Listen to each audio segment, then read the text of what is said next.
Tinso, luto na ang aking ginataang isda sa sili. Bicol Express. Wow. Masarap. Grabe. Ang anghang. Sa sili, oh.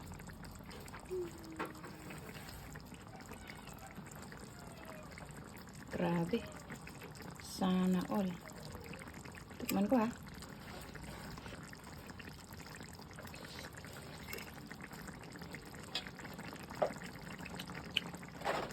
Grabe, anghang.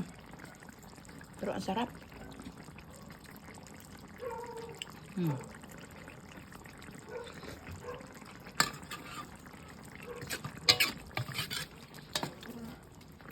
Nilagyan ko siya ng 5 pirasong pula para kumagat yung anghang.